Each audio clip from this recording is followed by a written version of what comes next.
지금부터 운문사 성가대학 동문회 연수 입제식을 시작하겠습니다.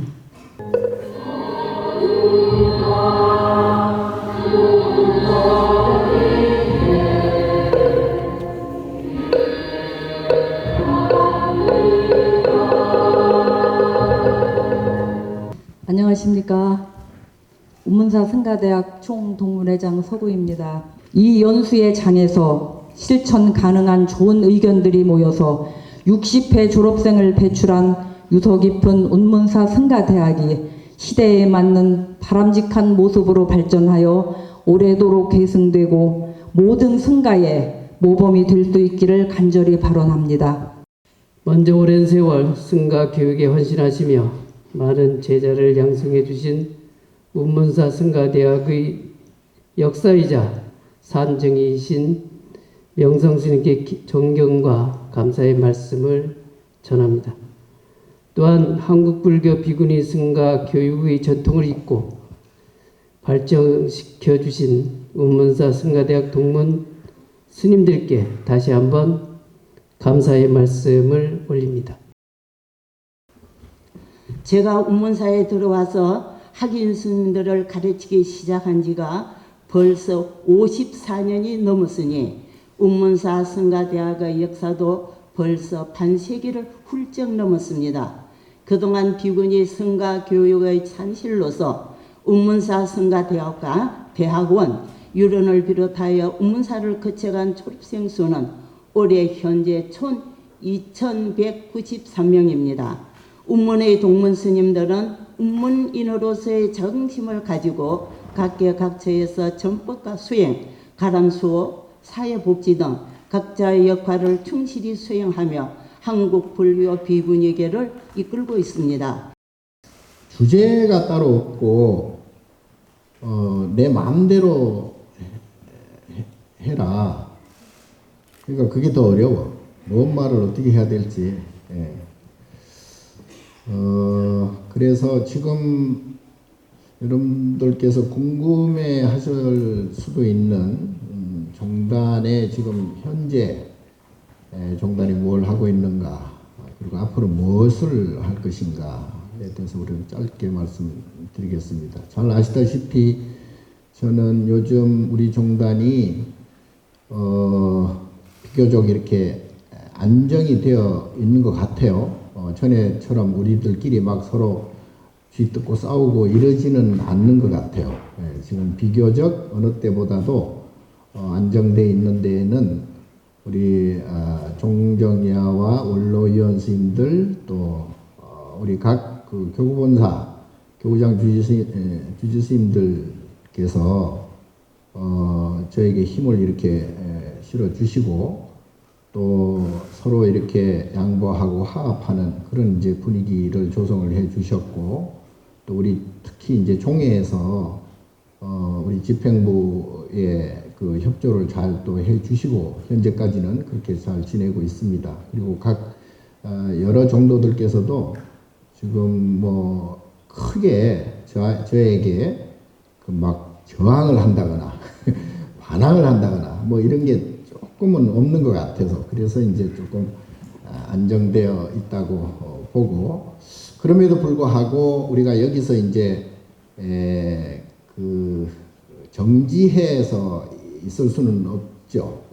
뭐 잘 아시다시피 지금 불교 인구가 전체적인 세계적으로 지금 종교 인구가 줄어들고 있고, 한국 역시 우리 불교뿐만 아니라 다 여타 종교들의 종교 수가 점점 줄어들고 있습니다. 왜냐하면 지금 이제 물질적인 풍요가 이렇게 조금 더 보장이 되면서 오히려 이제 그 정신적인 그러한 의지처였던 그런 종교 부분이 약간은 이제 의지처에서의 그 의지하는 부분이 좀 줄어드는 그런 경향이죠. 그래서 아무래도 과학이 발전되고 물질 문명이 더 증대될수록 종교 인구는 줄어들 것으로 생각은 됩니다. 그런 추세에 이제 더군다나 우리 출가자 수는 뭐 그런 가운데서도 물리적으로 자녀 수들이 작다 보니까 이제 출가자 수는 뭐 당연히 줄어들 것이고요. 그리고 또 하나는 아까 우리 잠깐 비구스님들께 물어보니까 우리 비구스님들도 힘들어서 출가를 안 한다는 게 이제 아마 출가를 하지 않는 이유 중에 큰 부분을 차지하는 것 같아요.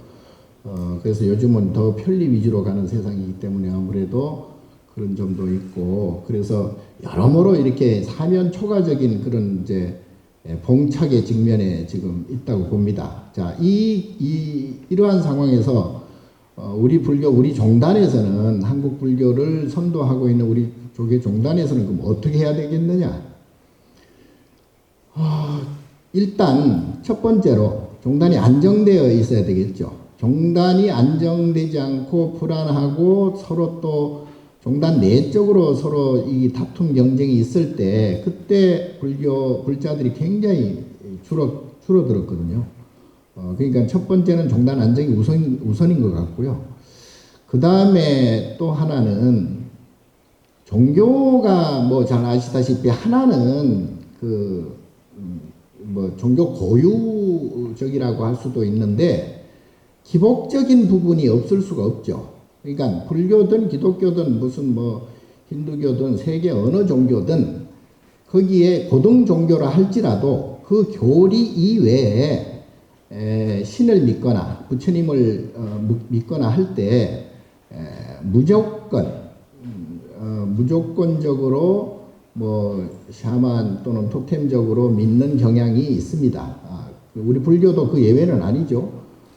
그래서 한때는 뭐 우리 불교에 있어서 뭐 산신각 내지는 무슨 뭐 독성각, 삼성각 자체를 없애버려라 뭐 이렇게 한 때도 있었죠.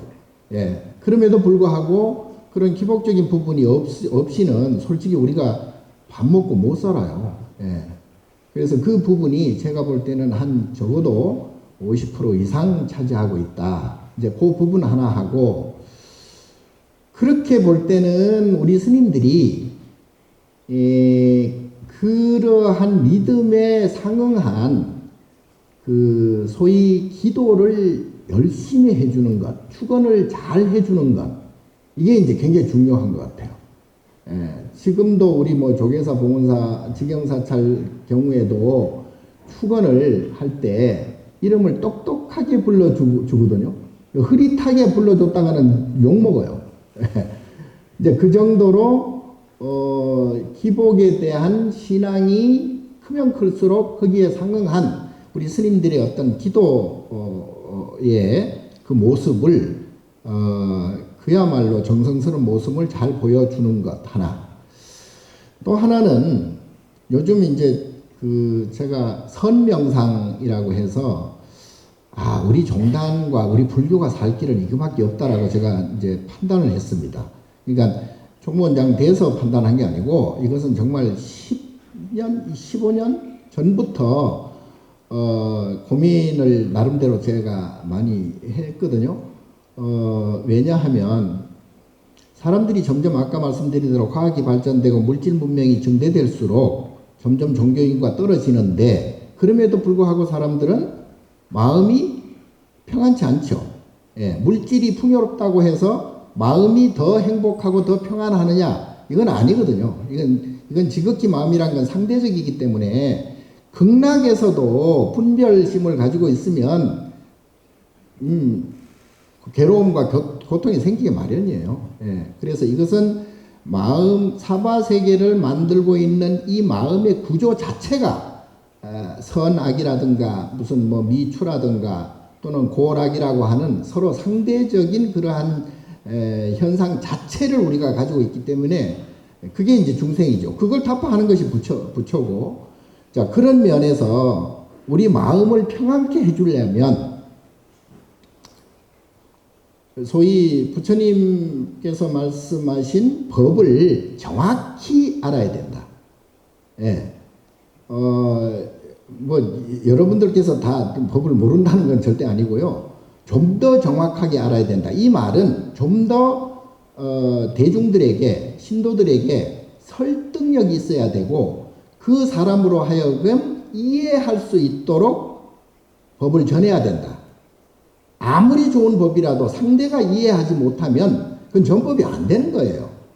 그러니까 지금 우리나라 특히 이제 참선 선 중에 우리는 이제 간화선을 주창을 종지로서 삼고 있는데 이 간화선이 대중적으로 성공하지 못한 이유가 설득이 안 되는 거예요.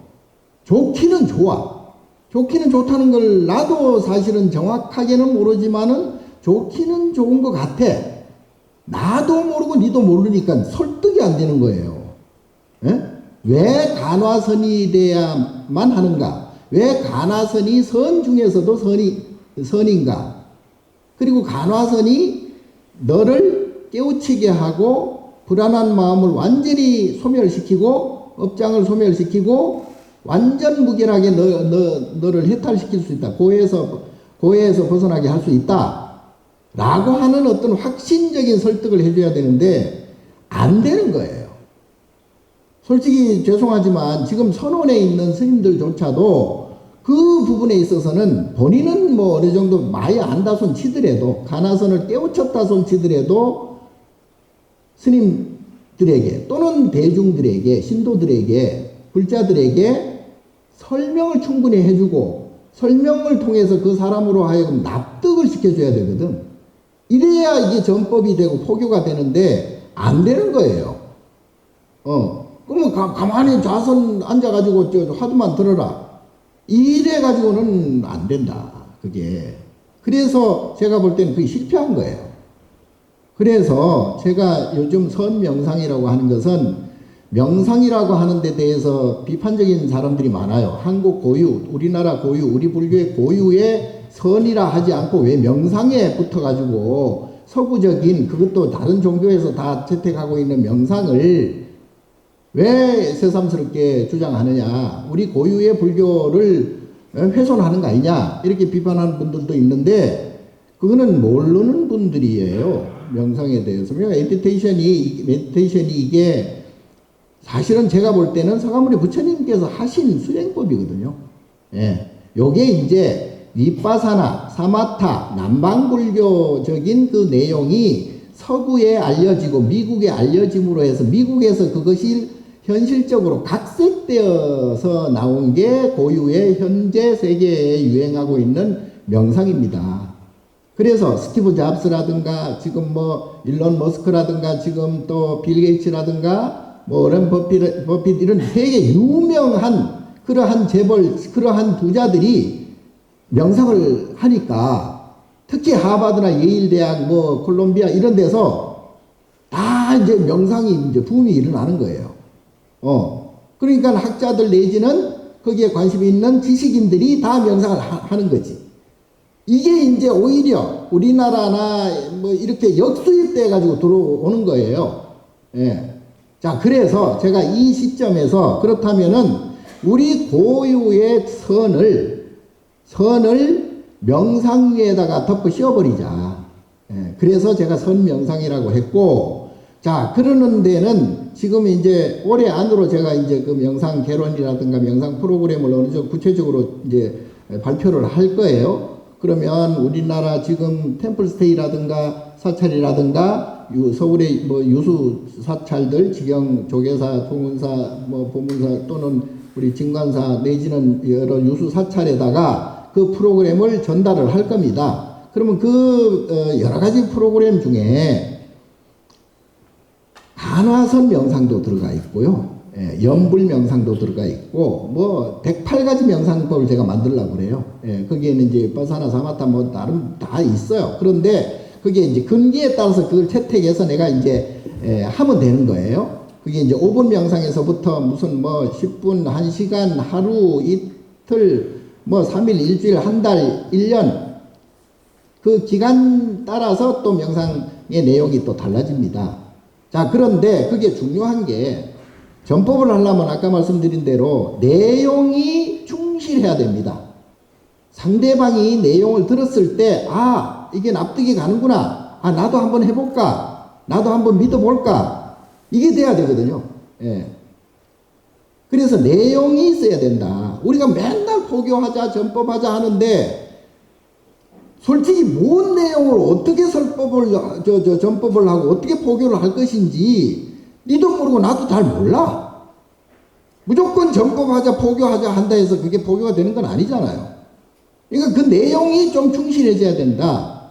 근데 그 내용이 1700년 한국 불교의 내용이 다 있습니다. 그럼에도 불구하고 현대에 와서 왜 새삼스럽게 안 된다고 하느냐, 설득이 안 되느냐. 삼국시대는 삼국시대의 정세에 맞게 부처님 말씀을 전달을 했고, 고려시대는 고려시대의 그 백성들의 정서에 맞게 부처님 법을 전달을 했고, 조선시대는 숭유 억불 정책 속에서도 나름대로 조선 백성들에게 부처님 말씀을 잘 전달을 해왔어요. 일제강점기는 일제강점기대로 그나마 그래도 일본도 불교니까 그나마 멸실되지 않고 전달을 해왔습니다. 근데 근대에 들어서 그게 안 되는 거예요. 왜? 근대 지금 현재를 살아가고 있는 특히 젊은이들의 정서와 부처님 법의 그 설법하는 내용과 이게 언밸런스예요. 안 되는 거예요. 그러니까 젊은이들에게 안 먹히는 거예요. 젊은이들의 사고와 젊은이들의 어떤 정서에 맞게 거기에 각색해서 부처님 법을 그 눈높이에 맞게 전달을 해야 되는데 옛날 소리만 하고 옛날 그 일제강점기나 뭐 구한 말이나 또는 뭐 해방 전후의 그 내용을 가지고 그 언어로 전달을 하려니 안 되는 거죠, 이게. 그래서 제가 생각을 한 끝에 그렇다면 지금 젊은 사람들이 서구 좋아하잖아요. 미국 좋아하고 유럽 좋아하잖아요. 미국이나 유럽에서 들어오는 거는 거의 다 좋아하잖아. 예? 그럼 미국에 유럽에서 유행하는 이 명상을 그러면 조금만 내용을 충실하고 각색해가지고 얹어버리면 명상하러 들어와서 불교를 만나겠다. 그래서 제가 명상이란 용어를 쓰는 거예요. 솔직히 말해서 꼬시는 거야. 그래가지고 우리 불교 고유의 내용을 배우게 하는 거죠. 자, 그 중에 제가 특히 강조하는 게 간화선을 제가 한 10년 전인가 조계사에서 한번 그 8주 동안인가를 간화선 강의를 한 적이 있거든요. 그 조금 죄송스럽지만 그때 내용을 내가 이렇게 들어보니까 잘했더라고. 예? 간화선 강의를 잘했더라고.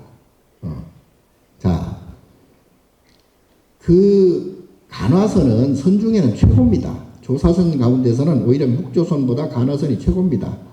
대스님이 그거는 제 종고스님이 정말 뛰어난 분이시고, 자 이렇습니다.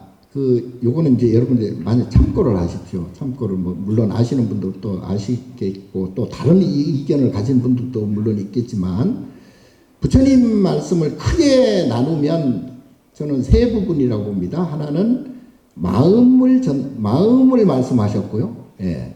하나는 현상을 말씀하셨잖아요. 하나는 깨달음을 말씀하셨단 말이야. 그러면 하나는 마음이란 게 마음을 어떻게 말씀하셨냐면 마음은 분별심으로 설명을 하셨어요. 그게 이제 인과입니다. 인과. 예. 그 첫 번째 하나 마음. 또 하나는 현상. 이 사바세계 현상세계 대상이죠. 예. 소위 육경이라고 하는 이 대상. 요게 이제 연기법으로 말씀을 하셨어요. 인연 연기. 그리고 깨달음. 하나는 중도입니다. 중도, 해탈, 열반, 니르바나, 반야, 지혜, 안역따라 삼약삼, 보리, 피안, 이게 다 이제 반야, 그 중도 부분, 깨달음 부분이죠. 그래서 크게 보면 이 세 가지입니다. 하나는 마음, 하나는 현상, 하나는 깨달음. 마음은 인과인데, 인과는 부처님께서 명쾌하게 말씀하신 게 암경에 차생 고피생이라고 그랬다. 이것이 있으면 반드시 저것이 있다. 좋은 거는 반드시 싫은 게 있고, 태어나면 반드시 죽고, 뭐 이거는 이게 사바 세계가 상대적인 세계잖아요. 상대적인 세계를 만드는 게 우리 마음이잖아요. 일체 유심조고 만법 뮤식이기 때문에. 자, 내가 사바 세계 연기 부분은, 연기 현상 세계 부분은 시시비비가 있을래야 있을 수가 없어요. 에? 사람 간에도 서로 뭐 네가 올리 내가 올리 해도 사실은 그거는 인연 연기에 의해서 서로 주고받고 하는 하나의 모습이에요. 예. 그리고 그래서 이 세계를 인드라망이라 그랬어요. 서로 다 연결이 되어 있다. 서로 상이상존 되어 있기 때문에 뭐 공자 앞에 문자 쓴다고 여러분 다 배운 거니까. 예. 연기 현상 세계는 그 하물며 부처님은 여몽 한평 아무것도 아니다. 헛개비다. 환이다. 몽이다. 물거품이다. 번개 같고 이슬과 같다. 다 그랬잖아요. 이 현상 세계를 집착할 게 아무것도 없다. 거기에 왜 마음을 쓰느냐.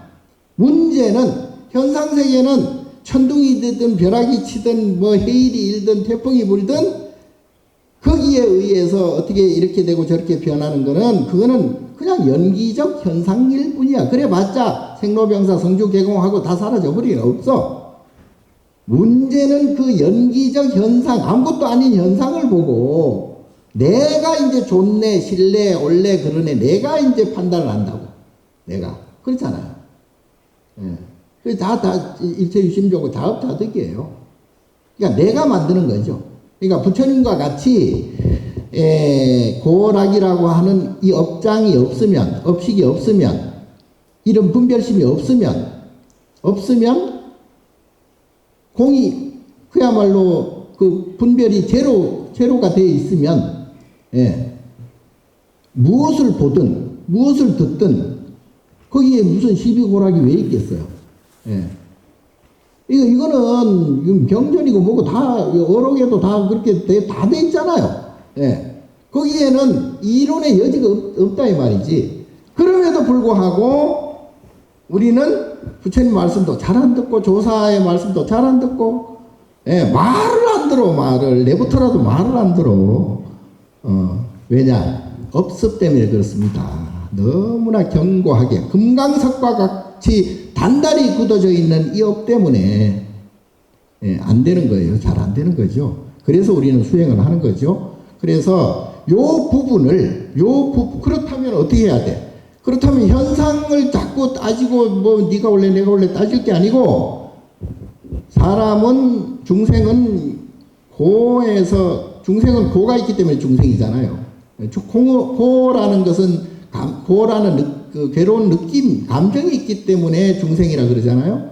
그러면 감정을 없애야지. 감정은 어떻게? 금방 말씀드린 대로 좋은 감정과 싫은 감정, 고락이라고 하는 두 가지 상대적인 감정이 있단 말이에요. 유식적으로 보면 고락사 삼수작용인데 어쨌든 이 두 가지 고락이라고 하는 감정 자체를 업장이라고 그러고 업이라 그런단 말이지. 이게 이제 나중에 몸이 다 해서 죽더라도 남아있는 게 바로 그 업장, 업식이잖아요. 그게 영가잖아요.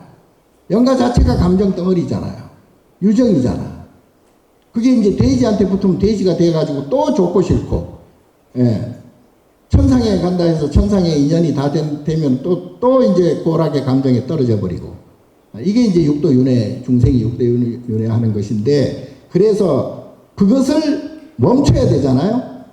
윤회를 끊어야 해탈을, 그걸 해탈이라고 그랬잖아요. 부처님께서. 그러면 해탈을 하려면 두 가지 감정 모두, 분별이라고 하는, 고락, 분별이라고 하는 두 가지 감정 모두 없애버리는 것. 요게 이제 깨침이고 성불이고 불교의 목적이단 말이지.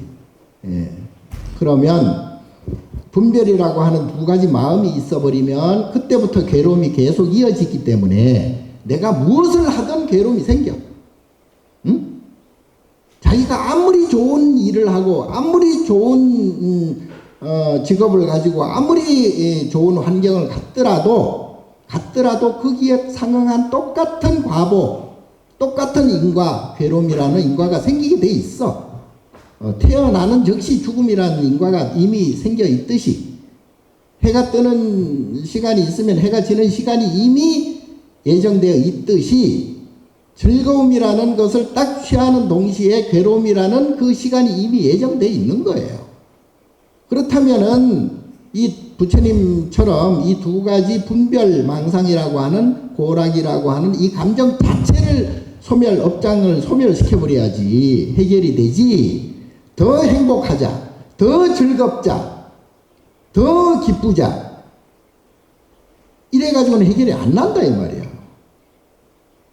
더 즐거우면 더 괴로운 일이 생기고 더 행복하면 더 불행한 일이 생기는 게 인과의 모습, 동전의 양면과 같다 이 말이죠. 왜 그런데 자꾸 우리는 더 행복해야 되고 더 즐거워야 되고 더 그냥 좋은 걸 찾아야 되고, 그러니까 인류 역사상 그게 해결된 일이 없어요. 앞으로도 그렇게 해가지고는 해결이 안 돼요. 그걸 해결하는 것이 불교잖아. 그게 부처님 말씀이잖아요. 근데 부처님 말씀대로 우리가 행하고 부처님 말씀대로 전법을 해야 되는데, 그렇게 전법하는 사람 스님들이 이제는 또 별로 못 봤어. 나도 네가 뭘 하면 어떻게 하면 잘 된다, 네가 뭘 어떻게 머리를 잔머리를 굴리면 더 얻는다, 이런 거를 이게 혹세무민하는 거예요. 이거는 이게 해서는 해결도 안 될 뿐더러 그는 죄업을 짓는 거예요. 우리가 맨날 정법 하는데 정법을 해야지. 그런 아주 그 못된 사삭스러운 그런 무당들이나 하는 짓거리를 하고 그러면 안 되잖아. 그러면 안 돼요. 그러면 본인도 업보를 받고 그걸 듣고 또 어리석게 따라하는 그 사람도 또 업보를 받고, 그러면 윤회를 벗어날 수 있나? 사막도를 못 벗어나. 그래서 이것을 정확하게 알고 정확하게 가르쳐 줘야 돼요. 그게 정법이지. 예.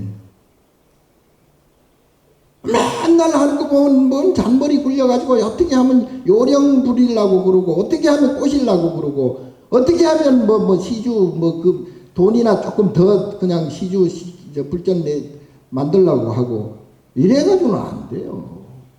그러니까 사람들이 존경을 안 하는 거예요. 좀 배운 사람들이 존경을 해야지. 스님들이 존경을 받아야 거기에 감흥을 해가지고 출가를 하든지 불자가 되든지 하지. 스님들 자체가 존경스럽지 않은데 누가 불자가 되고 누가 출가를 한다고. 저도 마찬가지겠지만. 그러니까 우리가 스스로 모두가 각성해야 돼요. 그 부분은. 우리가 스스로 품격을 높여야 된다고. 법문 하나 할 때도 정확하게 부처님 말씀에 입각해서 정법을 가르쳐 법문을 해야지. 이렇게 내가 슬쩍슬쩍 불교 TV나 가끔 이렇게 슬쩍 보면은 이상한 얘기를 해가지고 꼬셔, 자꾸 꼬셔. 정법이 아니야. 그러니까 길게도 못 가요. 스님들이 품격을 지키고 스님들 수준을 스스로 높여줘야지 불교가 존중을 받는 거예요. 예. 24시간 그렇게 할 수는 없지만 그래도 적어도 폼은 잡아줘야지. 그래서 가장 정확한 거, 일반인들보다 우리 스님들이 우월한 거 별로 없어요. 지식도 일반인들이 훨씬 높고요. 그런데 그 일반인들한테 일반 사회에 대한 얘기를 스님들이 더 잘 아는 것처럼 막 얘기를 해. 그거 하면 안 돼요. 그 사람들이 훨씬 전문가예요. 사회 일은. 우리는 그걸 얘기할 게 아니고, 그건 네 말이 맞아. 네가 잘 알지. 그러나 너는 괴로움에서 벗어나지 못해. 아무리 노력하고 아무리 잘 살 돈을 많이 벌고 아무리 권력과 명예가 커도 그래 봤자야. 그 괴로움을 벗으려면 부처님 법을 넌 알고 배워야 해. 그리고 기도해야 해. 선명상해야 해. 이걸 가르쳐 줘야지. 이게 스님들의 할 일이에요. 예. 그 사람들보다 우월한 건 그밖에 없어요. 그리고 아까 말씀드린 대로 열심히 기도하는 모습. 열심히 정진하는 모습. 여기에 사람들이 다 감흥한다니까요. 예. 내가 비구 스님들한테는 이런 얘기를 안 해. 왜냐? 이런 얘기 해봐야 안 들어먹어. 잘 안 들어먹어. 그래도 비구니 스님들이 그래도 조금 순수하고 또 진정성이 좀 있다 싶어서 내가 이렇게 하는 거지. 이렇게 얘기해 본 일이 별로 없어요. 예. 성질 낼까봐 살살 얘기하고 그래. 예. 자, 그래서 가능하면 우리 비구니 스님들은 정말 우리 오히려 어떤 면으로서 보면은 우리 비구 스님들보다 훨씬 잘 사시고 또 그리고 또 사람들에게 그 스님으로서 수행자로서 호감을 많이 주시고 하기 때문에 제가 마음 놓고 이렇게 말씀을 드리는 것인데, 이왕이면은 좀 더 그래서 사람들의 마음을 분별심을 없애고 감정을 이렇게 편하게 해줘야 그게 선명상이 되어서 마음이 편안해진다. 그래서 아까 분별이라고 하는 고락이라고 하는 이 분별심, 이거를 제로화시키는 게 부처님이고요. 그게 크면 클수록 업이 커지잖아요. 업이 커져버리면 업의 파이가 커진 만큼 괴로움의 강도도 커지게 돼 있거든요. 그래서 괴로움의 강도를 줄이려면 업을 줄여야 되고 분별심을 줄여야 된다. 그러려면 삼독심, 탐진치 삼독심을 줄여야 되고 결국은 마음을 비워내야 된다. 마음을 비워내야 되고, 마음을 비워내면 그때는 정말 어마어마한, 우리가 그 왜 진공 상태에서는 속도에 제한이 별로 없어요. 저항이 별로 없기 때문에요. 어마어마한 힘이 나옵니다. 에너지가 나옵니다. 근데 진공 이 대기권 안에서는 이런 공기 이 자체도 이게 걸림돌이에요. 그래서 속도도 잘 안 나고 자꾸 이렇게 이제 막힘이 생기거든요. 마음도 마찬가지예요. 완전히 진공화 되어 버리면 그때는 어마어마한 내공이 뿜어져 나오거든요. 그때는 겁도 없어지고요. 예. 자신감, 자신감이라고 할 것도 없어. 그냥 자유자재, 무해자재라 그러잖아요. 걸림이 없다. 그러면 무엇이든 할 수가 있고, 무엇이든 해도 그게 성공이든 실패든 연연하지 않는다. 왜냐하면 성공해서 기쁘고 실패해서 괴롭다, 이거는 인과에 걸려버리기 때문에, 그거는 또 더 큰 또 과보가 생성돼 버리기 때문에 성공이든 실패든 거기에 연연하지 않는다. 성공이면 성공대로 좋고, 실패면 또 실패한 대로 또 다음에 또 기회가 있는 것이고 해서 어쨌든 마음을 평화롭게 하려면 욕심을 줄여야 되고, 그리고 감정 자체, 욕심을 줄이려면 기쁘고 즐겁고 행복한 그러한 감정 자체를 편안하게 만들어줘야 돼요. 예. 그러니까 우리는 아주 즐겁거나 또 아주 괴롭거나, 아주 즐거운 것은 아주 괴로운 과보를 낳기 때문에 그렇게 살아갈 것이냐, 아니면 아주 즐겁지도 않고 아주 괴롭지도 않는, 그야말로 평상심적으로 그냥 맛은 그렇게 크게 없지만 편안한 마음으로 살아갈 것이냐, 요걸 선택하면 돼요. 예. 우리 업이 큰 사람들은 그 격정적이죠. 예. 느낌, 감정 자체가 좋고 싫은 게 너무나 이 등락이 심한 것이고, 그리고 업이 없는 사람들은, 부처님처럼 업이 제로인 분들은 거기에 과보가 없죠. 업과가 없죠. 업보가. 예. 그래서 생사라는 두 가지 분별에서 벗어나는 걸 생사해탈이라 그러잖아요. 그러니까 마음을 무한히 편안한 마음, 흔들리지 않게 편안한 마음, 평안한 마음, 그것이 생사해탈의 단계다. 그래서 이것을 선택을 해야 괴로움이 없어진다는 것을 그걸 가르쳐 줘야 돼요. 그게 바로 선이고, 그게 바로 연부를 통해서, 또는 간경을 통해서, 기도를 통해서, 절을 통해서, 참회를 통해서 뭐든지 할 수 있어요. 명상 자체, 선과 명상 자체는 마음에 걸림이 없는 삼독심이 완전히 제거된 상태, 정말 평안한 상태를 얘기하는 것이니까 그걸 일반 대중들에게 잘 설명해서 명상을 해라. 그럼 우선 당장 명상을 하면 우선 당장 마음의 격동이 없어지니까 당장 효과를 보는 거예요.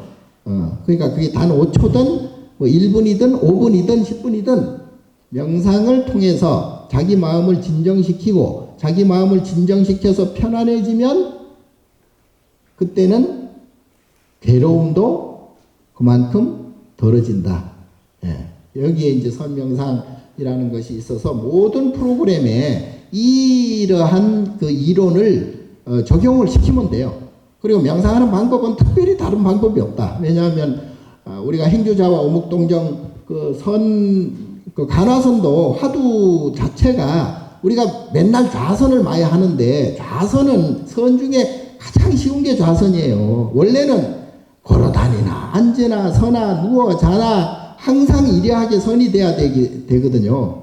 근데 앉아서 하는 것은 그렇게 하기 위한 최소한의 연습일 뿐이에요. 근데 무조건 앉아 있어야만 선이 된다? 이건 말이 안 되는 거죠. 자면서 선을 하면 몽중일여가 되는 것이고 움직이면서 또는 가만히 있으면서 하는 게 동정일여가 되는 것이고 무엇이든지 행주자와 어묵동정 일여하게 마음이 흔들림이 없이 괴로움 없이 마음이 흔들리지 않는 상태를 오매일여라 그러고 그러니까 우리가 여기 있든 저기 있든 또는 뭐 이때든 저때든 시공을 초월해서 마음이 항상 편안해야 돼. 니르바나 돼야 된다는 얘기지. 그러니까 요것을 하기 위해서 선명상을 해야 된다. 우리 스님들뿐만이 아니라 일반 사람들에게도 그거를 납득시키고 설명을 잘 해서 불자뿐만 아니라 모든 사람들이 선명상을 조금이라도 하기 시작하면 그때는 바로 이제 나중에 점점 불교로 들어오는 거예요. 그게 불자화 되는 거야. 그러면 그 중에서 출가인도 많이 생길 것이고 불자가 많이 생기면 상대적으로 출가인도 많이 생길 거 아니에요. 그러다 보면 불국토 정토가 이루어진다. 이게 이제 제가 지금 종단을 운영하는 기본적인 목표입니다. 이렇게 되면 이제 나머지는 뭐 행정 절차라든가 어떤 뭐 종법이라든가 또는 또 각 본사의 역할, 말사의 역할 그리고 이제 뭐 복지 부분이라든가 이런 것은 조금씩 점진해서 해나가면 됩니다.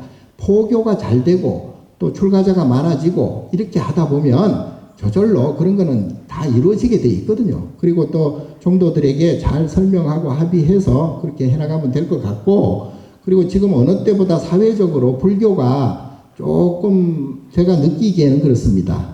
호감도가 조금 많이 좀 높아진 것 같아요. 정치인들이나 또는 사회 저명 인사들을 만나보면 그래도 불교에 대한 호감, 불교에 대한 관심이 굉장히 높아졌습니다. 그래서 지금 뭐 대통령실 불자회라든가 또는 뭐 국회 정각회라든가 또는 공무원 불자회라든가 또는 뭐 포교사 사단이라든가 이런 모든 그 포교단체, 신행단체들이 지금 다들 어제도 우리 덕문 스님이 주선을 해가지고 광주에서 전국 불교 합창제를 했거든요. 저녁에 전부 한 10팀 정도 전국적으로 모여가지고 어제 몇천 명 모여서 이렇게 광주 예술의 전당에서 했는데 호응이 엄청 좋았고요. 그런 것들이 하나하나가 모여가지고 포교가 되고 감동을 주고 그러면 불교에 대한 불교인들이 많이 늘어나게 돼 있어요. 그러니까 여러분들께서 일선에서 직접 수행을 하거나 또는 뭐 사찰 소인물 보거나 뭐 포교 담당을 하거나 또는 선원에 있거나 자기 스님들이 맡은 바 그 자리에서 제가 금방 말씀드린 우리 불교에 있어서의 핵심적인 그 정법, 내용, 그 선이 됐든 명상이 됐든 선명상을 잘 이해 좀 하셔서 사람들에게 자꾸 권해주고 또 그 사람들의 마음을 평안하게 해주다 보면 그게 이제 포교가 되고 그게 정말 또 여러분들 스스로 또 이게 다독일 수 있는 그런 또 수행자적 그런 자질을 또 스스로 갖추려고 하는 또 발심도 생기게 되기 때문에 그런 부분을 좀 참작해 주셔서 일선에서 열심히 포교 또는 수행정진에 힘을 써 주시면 감사하겠다는 말씀을 드립니다. 그래서 이제 사마타 이파사나 수행에 대해서 정무원장 스님께서는 어떻게 생각하시는지요? 이렇게 되면 시간이 길어지는데 짧게 얘기할게요. 이파사나는 아시다시피 관법이잖아요. 네? 뭘 관한가요? 저는 그 간화선은요, 간화는 화두를 본다는 거 아니에요? 화두는 전등록에 나온 1700공안을 화두라 그러잖아요. 1700공안의 화두가 뭐를 뜻할까요? 화두 자체의 뜻이 있어서 화두라고는 안 하죠. 자, 예를 들어 뭐 이목고 시신마, 이목고라고 할 때 이목고라는 것은 우리가 보통 이것이 무엇인고 이렇게 주로 해석들을 하는데 그게 아니죠.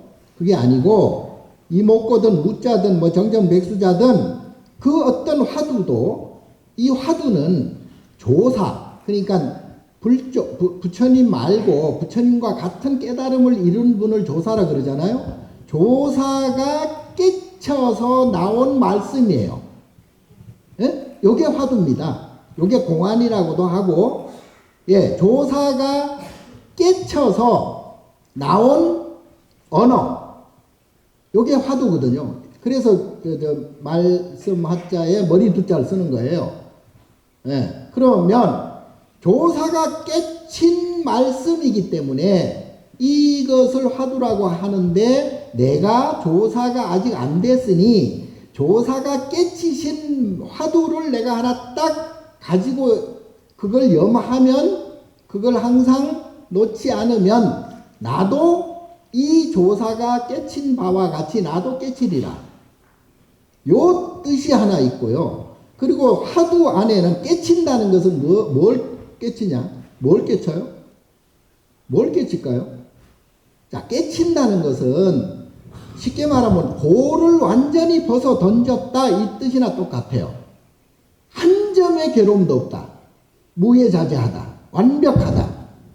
예? 요게 깨침이에요. 그러면 왜 고가 없어졌을까?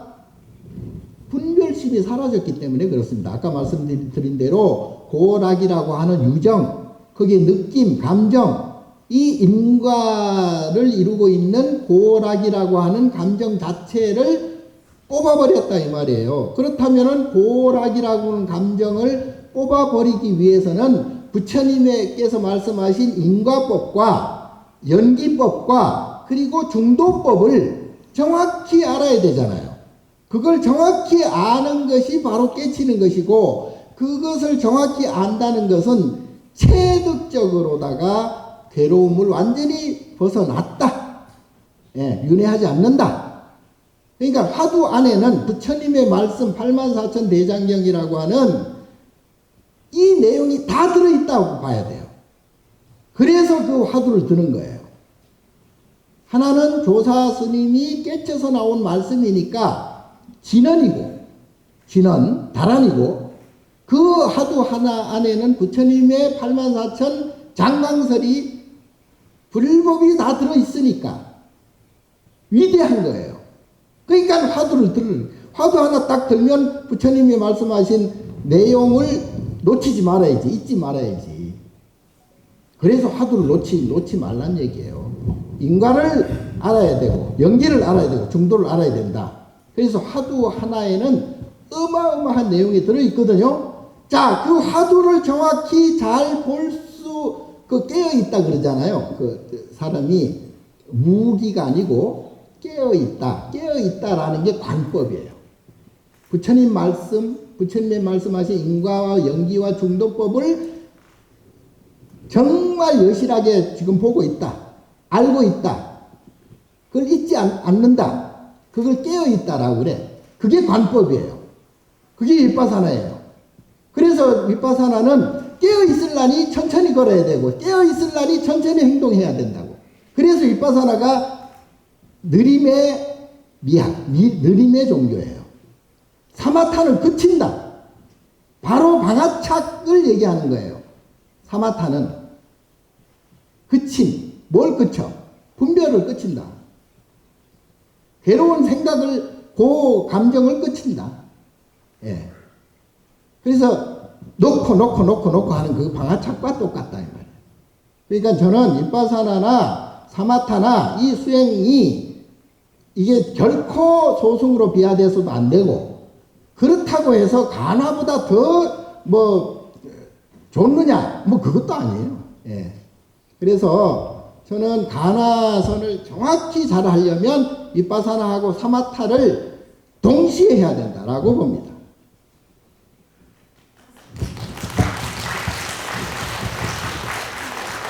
저희들이 자료를 통해서 지금 교육원과 포교원이 총무원 체제 일원화로 된다고 이런 내용을 접했습니다.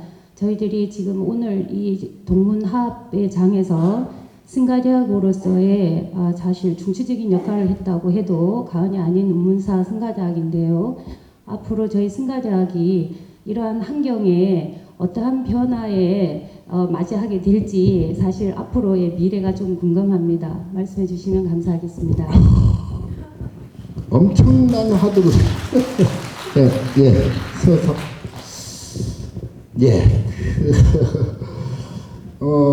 교육원 포교원 이론화는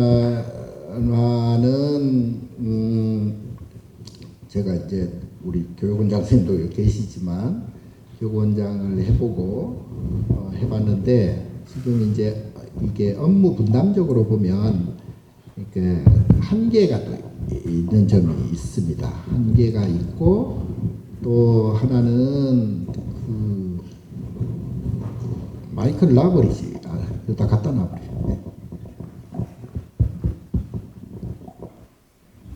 또 하나는 업무 분장적으로 보면 서로 이렇게 좀 막히는 부분이 있어요. 서로 협조가 잘 안 되는 부분이 또 있고, 또 독립적으로 하면 또 이렇게 협조를 받아서 여러 군데 이제 부서를 통해서 협조를 다 해야 되는데 그게 이제 어려움이 있어요. 그래서 그 난맥상이 분명히 있습니다.